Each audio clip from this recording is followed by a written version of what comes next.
نه نمیدونم. پیرمشو خوردیل نه نمیشناسم. این موضع سیاحی در ناحیه خوالینگ جایگیر است.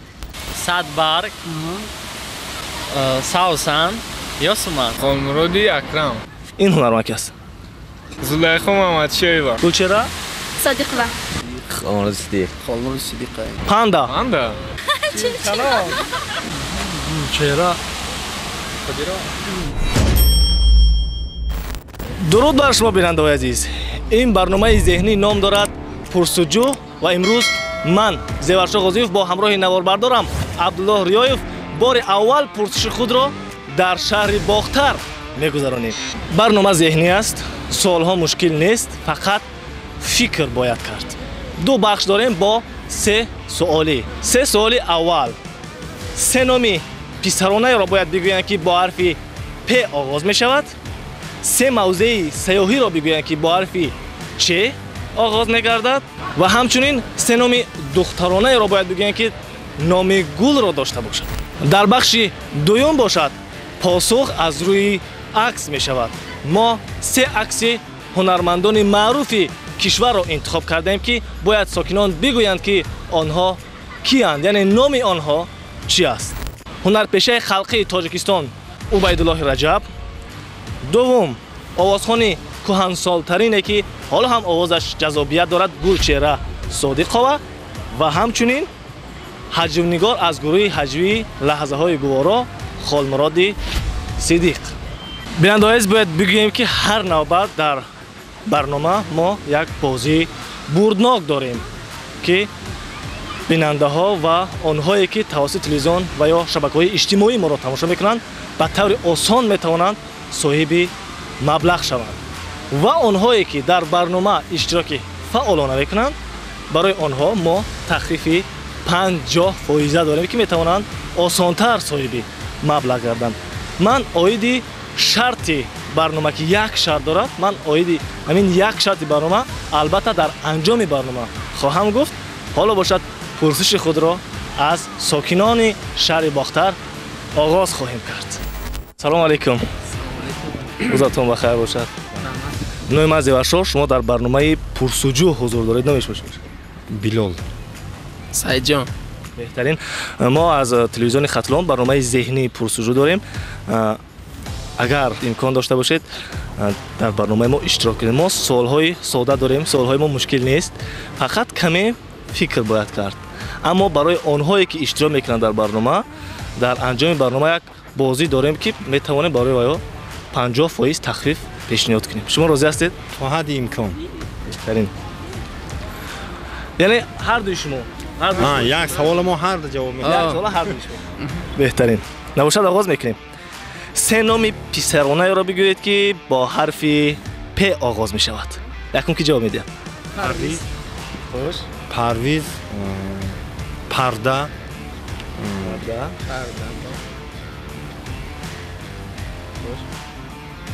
یک نام دیگر را؟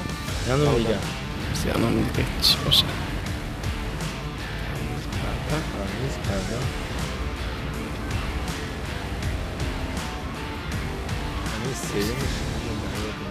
پرویز پرده.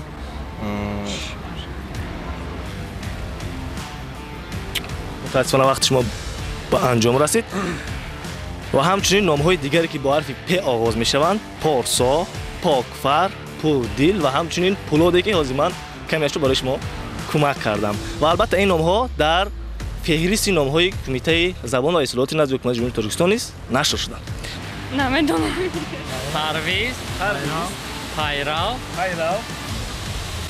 پیرمشو پیرمشو خوردیل پرویز پیرو پیرانشاه پیرو پیرانشاه پیر محمد. پیر محمد پرویز. پاندا پاندا. پرویز.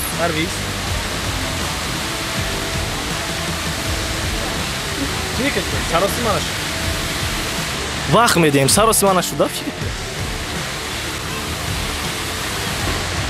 پای پیرو. حجم نگار است. حجم نگار. کیا؟ خالمراد صدیق. بهترین. خالمراد صدیق. شاید خالمراد صدیق نباشه. صحنه بچه جمشید علیم رو میگوید که بچهش فرزندشه که در درون هم کتاب 50 سوم میگه تو میگم کتاب آخون 50 سوم میگیری و هم کتاب نمیخونه میگه اوتا خوندم 50 سوم هفته 50 سوم هفته بعد میایم میگه که بچه مگه تو هم کتاب میخوندی هم 50 سوم در درون کتاب داخلی. در رسم کی است؟ هنرمندان آوازخوانان است. سه عکسی دیگر است. من هنرمند باشه. نمیشناسم. نباشد مسئولیت میکنیم یک تا شما یک تا برادر عزیز. مدیر. این هنرمند کی است؟ خالمراد صدیق. خالمراد صدیق. لحظه های گوارا اشتراک میکنه. خوش در لحظه گورش رو میکرد قریب یافته. نام و نسبش من گفتم. نام نسبش نمیدونم یکی. فکر کنید. خالمراد نیازی. نه دیدگی. در یادم هست اما اونقدر فراموش کرده هستیم. کمک کنم. کم تلفن میکنیم.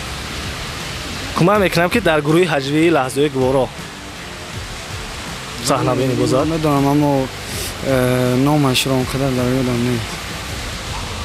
خالمراد خالمراد باشد. خالمرادی خالمراد صدیق. خالمراد صدیقه. خالمراد صدیق. بله خالمراد صدیق. وارد داری. اوه یک نصیرالدین باشد. نه خالمراد صدیقه. خالمراد صدیق. خالمراد صدیق درست.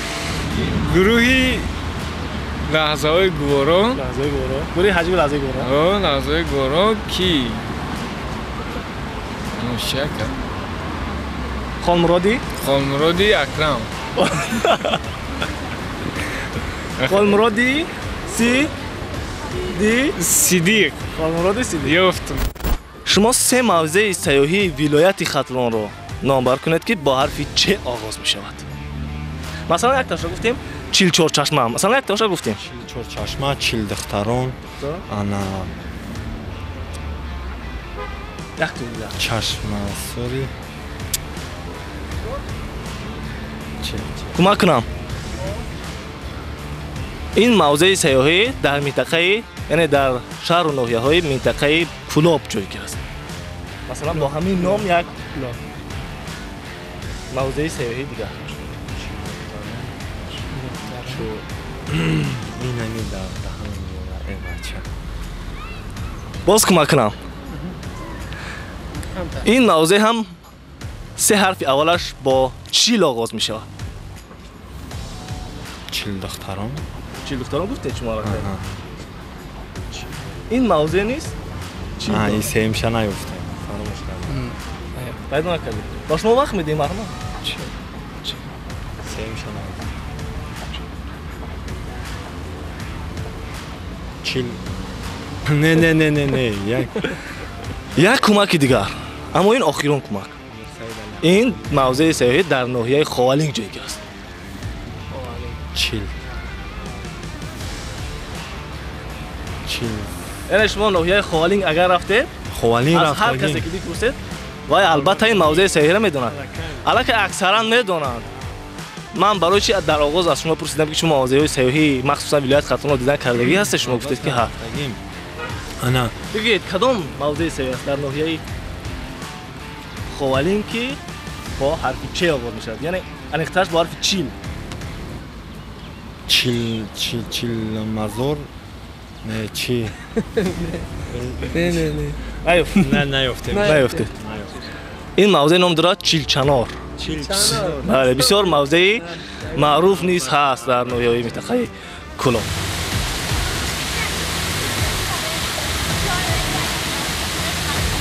کمک میکنم. یک موضع دیگر نیست هست که با چه آغاز میشه؟ با چیل. این هم با چیل. سه حرف اولش چیل دارد.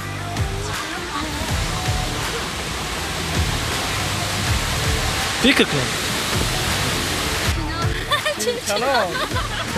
بهترین چیل چنور چیل دختران چیل چهارچشمه چیل دختران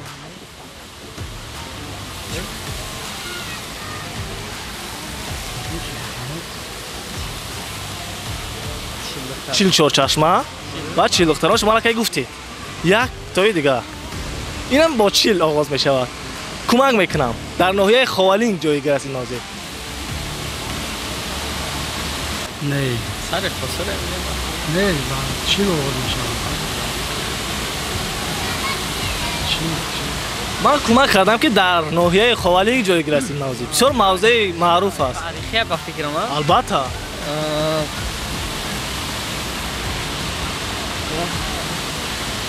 یادم اومده شما همین درخت‌ها را یک نگاه کنید شاید به یادتون میرسد چورتوت من چیل گفتم شما چهارتوت گفتید چیل بیت من وقت میدیم مرحمت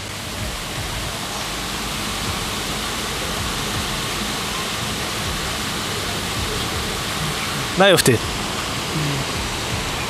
فرصت ندیم تمام چیل دختران آفرین چیل دختران این موضوع نیست نزدیکی دارد به این نوع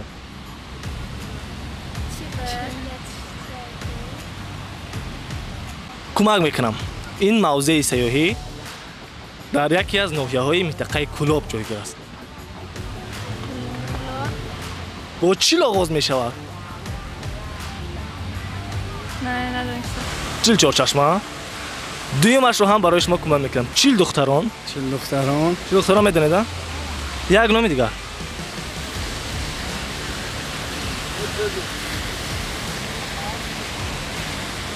نمیدونم وقت میدیم این موضوع در ناحیه خوالینگ جایگیر است نمیدونم نمیدونید چنار چیل چیل درختان چیل چیل دختران چیل و چهارچشمه چهره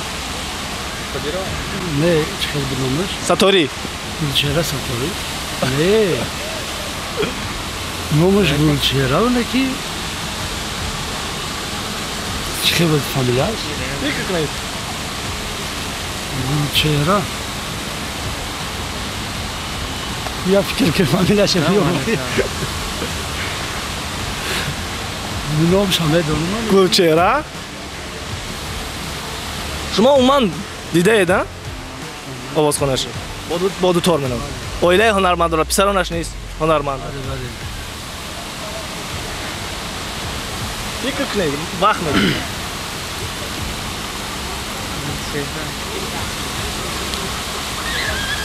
حالا فکر که میفهمیدم گلچهره نامش هم بدون این فامیلاش یادم نیست گلچهره صادقова بله گلچهره صادقова این کی است گلچهره صادقова شما از گلچهره صادقова یگان ترانه اش رو یاد دارید یکی بیشتر کدام ترانه اش رو به خاطر دارید ترناش رو یاد ندارم گلچهره گلچهره یعنی نسبش رو عوض کرده است خیر گلچهره صادقова آوازخوان بسیار معروفی تاجیک زلیخا محمدشاییوا کم تحصیل شده چرا رافتی؟ عمیق آنه آمان دیما این گلچهره صادق است گلچهره صادقова آه صادقова بله نسبش در یادم نیست نمیدونم گلچهره صدیق گلچهره صادق سراینده است بهتر همین سرودهای خلقی بسیار فلکی فلک خلقی بسیار مثل یکی از آوازخوان‌های کهنسال‌ترین گلچهره صادقova گلبهار نام گل داشته باشن گلبهار همین خیلی گل است ساوسان ساوسان سفرگل نام گل داشته باشن گل میشه صبر یاسمان ана ҳамон се номи гуфтагиатонро бори дигар такрор кунед. Садбарг, Саусан, ё Суман. беҳтарин, ташаккур. номи гулро дошта бошад. лола, лола, садбарг, садбарг, кумри, лола, садбарг,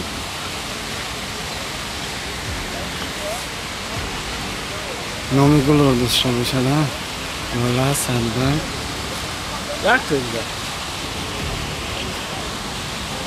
Садбар, ё Суман, ё Суман, садбарг, Нилуфар. нилуфар. беҳтарин. ин ҳунарманд ки аст. Убайдулло Раҷаб. убайдулло раҷаб, ҳунарпешаи халқи тоҷикист. тон Санам бозӣ карда. Санам бозӣ. Ҳеҷ ҷаёдам намегироям. ҳунарманди пеша хуб аст. беҳтарин. боз кадом филмҳое ки дар он нақш бозӣ кардааст шумо метавонед? Аку рости гап ман номи филмҳоро о қадар чи ба хубӣ намедонам. як саҳнаи бисёр ҳаҷвӣ дорад бо телефон гап мезанам. ҳамон ёд доред? Хиштоман. шумо чӣ ёд доред? من دا یاد ندارم. فقط میدانید که باید از بابای غفار هم یاد نداره. نه نه.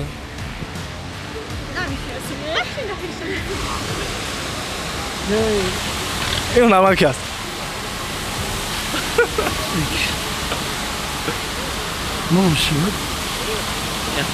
بابای غفار. بابای غفار نه نام خودش. نام خودش. نام خودش. اما اکتیوریش هم میشناسیم اما میگه کو. نامش بود.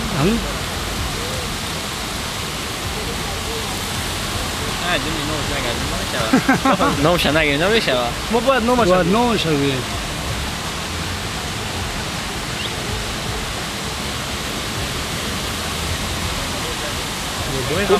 نه بابای غفار در کینو نامش نام خودش. در فیلم نقشی بابای غفار بازیده است.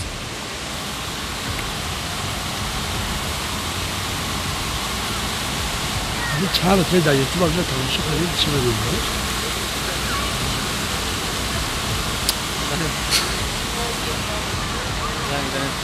من نامش رو کمک میکنم شما نسبش رو پیدا کنید. عبیدالله رجب. بله. کی باشد؟ امامی. عبیدالله رجب. убайдулло раҷаб. بهترین. از عبیدالله رجب کدام نقش داره داره؟ нақшҳояшро санам ба ту мошин мехарам. بابای бобои ғафор. عبیدالله رجب. عبیدالله رجب. آفرین. عبیدالله رجب.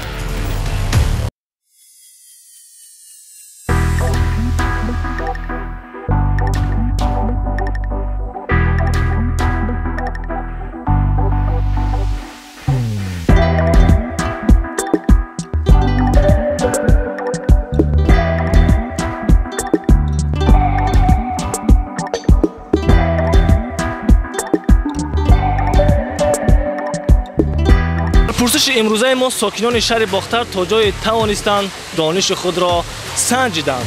اگر شما نیز سوال‌های جالب دارید میتوانید با عنوان برنامه ما حتما بفرستید. چون گفتیم در آغاز برنامه ما یک اقدام بردناک داریم. شرط اساسیش را برای شما حتما خواهم گفت. شرط بسیار عادی است.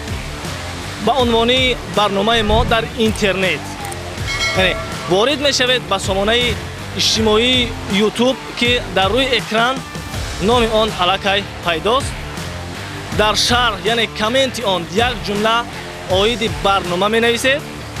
اگر آن جمله شما از جانب بیننده ها استقبال یعنی لایک بیشتر گرفت شما می توانید صاحب مبلغ پولی شوید و البته جنبستی اقدام بردناک ما تا نشر دیگری برنامه حتما دوام خواهد یافت و آنهایی که غالب می آیند یعنی بیشتر استقبال می شود جمله نوشته آنها ما می توانیم در نشر دیگر او را اعلان و به صورت حسابش مبلغ گذاریم و یا دعوت کرده با تحفه های مالی سرفرازش نماییم. امیدوارم که باز میبینمتون. این برنامه پرسجو بود و با شما بودیم من زیورشاه غازیوف و نواربردارم عبدالله رویایوف. تا نشر دیگر منتظر دیدار شما میمونیم. خیر.